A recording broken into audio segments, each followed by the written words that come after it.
அனைவருக்கும் வணக்கம். 1001 அறவியர்களில் மீண்டும் நாம் சந்திக்கிறதுல மகிழ்ச்சி. போன எபிசோடில் நாம் அந்த மீனவன் அடக்கி வைத்திருக்கக்கூடிய அந்த ஜின்னுடைய கதையை நம்ம பார்த்தோம். அதனுடைய இறுதியில் மன்னர் யுனானும் துறவி டூஃபானுடைய கதையை அந்த மீனவன் சொல்ல ஆரம்பிக்கிறதோடு நம்ம முடித்தோம். இந்த எபிசோடில் நம்ம அதிலிருந்து ஆரம்பிக்கலாம். பாரசீகத்தினுடைய மிக செல்வ செழிப்பான ஒரு படைபலம் பொருந்திய ஒரு மன்னன் தான் அரசன் யுனான். மிகப்பெரிய செல்வமும் மிகப்பெரிய படைபலமும் தன்கிட்ட இருந்தாலும் தான் ஒரு தொழுநோயால் பாதிக்கப்பட்ட ஒரு ஆளாக இருக்கிறார். அந்த நாடு முழுக்க இருக்கக்கூடிய மருத்துவர்கள் எல்லாரிடத்துலையுமே மருத்துவம் பார்த்தோம், தன்னுடைய தொழுநோய் அவருக்கு குணமடையவே இல்லைன்றது தான் அவருடைய ஒரே கவலையாக இருக்குது. அப்படியான அந்த நகருக்கு ஒரு மூத்த துறவி, பல்வேறு மொழிகளை தெரிஞ்சிருக்கக்கூடிய, மருத்துவம், வானவியல், சாஸ்திரம் எல்லாமே தெரிஞ்சிருக்கக்கூடிய ஒரு துறவி அந்த ஊருக்கு வரார். அந்த துறவி தான் டூஃபான். இந்த டூஃபான் இந்த நகரத்துக்கு வந்ததுக்கு பிறகு மன்னருக்கு இப்படியான ஒரு நோய் இருக்கிறத தெரிஞ்சுக்கிறார். தன்னாலான உதவிகளை மன்னருக்கு ஏன் நம்ம செய்யக்கூடாது அப்படின்னு தான் நினைக்கிறார். நினைத்த உடனே தன்னிடத்தில் இருக்கக்கூடிய மிக உயர்ந்த ரக ஆடையை ஒன்று எடுத்து போட்டுக்கிட்டு மன்னரை பார்க்குறதுக்காக அரண்மனைக்கு போகிறாரு.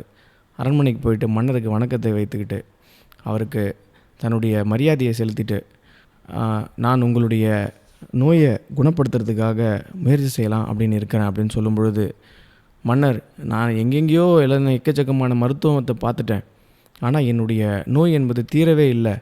நீங்கள் சொல்கிறது எனக்கு ரொம்ப பெரிய மகிழ்ச்சி தான். ஒருவேளை நீங்கள் என்னுடைய நோயை குணப்படுத்துனீங்க அப்படின்னு சொன்னால் நீங்கள் நினைத்தே பார்க்க முடியாத அளவுக்கான செல்வங்களை உங்களுக்கு நான் கொடுப்பேன். உங்களுக்கு மட்டும் இல்லாமல் உங்களுடைய குழந்தைகளுக்கும் உங்கள் குழந்தைகளோட குழந்தைகளுக்கும் சேர்த்து நான் இந்த செல்வங்களை கொடுக்க நான் தயாராக இருக்கேன். கூடவே இந்த அரண்மனையில் ஒரு நண்பராக எனக்கு அருகாமையிலேயே இருக்கக்கூடியதுக்கான ஒரு பணியை நான் உங்களுக்கு கொடுப்பேன் அப்படின்னு சொல்லி ஒரு உறுதிமொழியை அவர் கொடுக்குறார். அதன் அடிப்படையில் அந்த துறவி, எப்போ நாம் உங்களுக்கான மருத்துவத்தை வச்சுக்கலான்னு கேட்கும் பொழுது, உங்களுடைய விருப்பம் நீங்கள் எப்போ சொல்கிறீங்களோ அப்போ நம்ம செஞ்சுக்கலாம் அப்படின்னு மன்னர் சொல்கிறாரு. நாளைக்கே தொடங்கலாம் அப்படின்னு சொல்லிவிட்டு அதே நகரத்தில் ஒரு வீடை வாடகைக்கு எடுத்துக்கிட்டு அங்கே அந்த நோய்க்கான மருந்துகளை உட்காந்து தயார் பண்ண ஆரம்பிக்கிறாரு.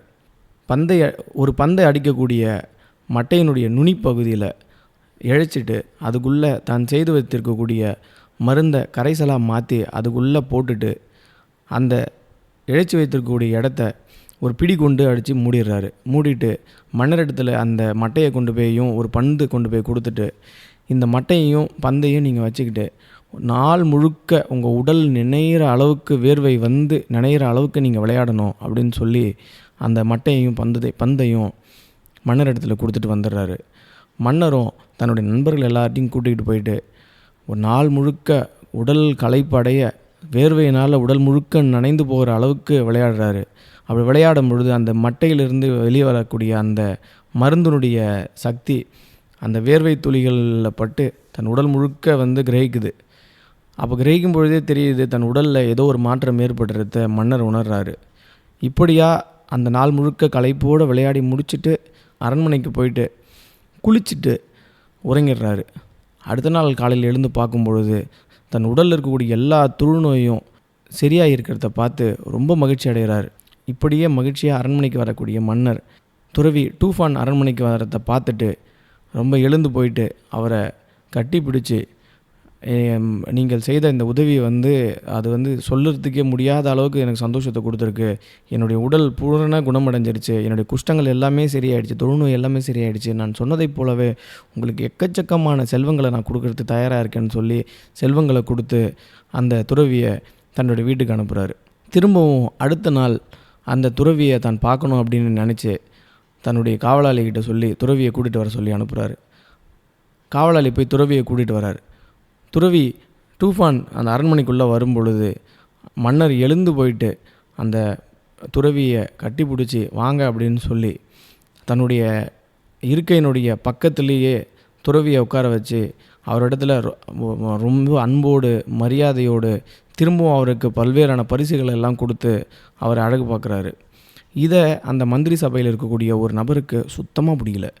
அவருக்கு ஒரு பொறாமையினோட உச்சத்துக்கு போகிறாரு. என்னடா இது, இன்றைக்கி வந்தவன் இவன் ஏதோ செய்துட்டான்றதுக்காக மன்னர் இவனுக்கு இவ்வளவு செல்வங்களையும் இவ்வளவு மரியாதையும் அன்பையும் கொடுத்து பண்ணுறதை பார்த்தவே நமக்கு பிடிக்கலையே அப்படின்னு பொறாமையில் பொங்குறான். அந்த பொறாமையை பற்றி ஒரு வரி என்ன அப்படின்னா, எல்லா மனிதர்களும் பொறாமைப்படுகிறார்கள். பலமானவன் வெளிப்படையாக பொறாமைப்படுகிறான், பலவீனமானவன் ரகசியமாக பொறாமைப்படுகிறான் அப்படின்னு இதுதான் பழமொழி. அதன் அடிப்படையில் அந்த மந்திரி அந்த துறவியை பார்த்து பொறாமை அடையிறத வெளிப்படையாக தெரியுது.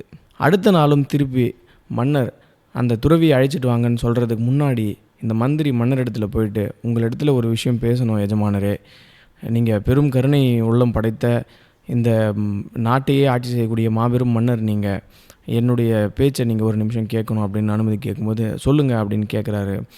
உங்களுக்கு ஏதாவது தீமை நேர்ந்துடுமோ, உங்களுக்கு ஏதாவது கெட்டது நடந்துடுமோ, உங்களோட உயிருக்கு எதுவும் பாதிப்பு வந்துடுமோன்னு எனக்கு மிகுந்த பயமாக இருக்குது அப்படின்னு சொல்கிறாரு. அப்போது என்னுடைய உயிருக்கு என்னப்பா பாதிப்பு வரப்பொழுது, என்ன பிரச்சனை இருக்குது அப்படின்னு கேட்கும்பொழுது, எவன் ஒருத்தன் தான் செய்கிற செயலுடைய விளைவுகளை நினைக்கலையோ அவன் சிறப்படைகிறதில்ல அப்படிங்கிற ஒரு வார்த்தையை சொல்லிவிட்டு, நீங்கள் ரொம்ப அன்பும் மரியாதையும் நிறைய செல்வங்களையும் கொடுத்து பாராட்டக்கூடிய அந்த துறவினாலேயே உங்களுடைய உயிருக்கு பிரச்சனை வந்துடுமோ அப்படின்னு நான் பயப்படுறேன் அப்படின்னு சொல்லி சொன்னதும், யார் என்னுடைய எதிரியாக நீ நினைக்கிற?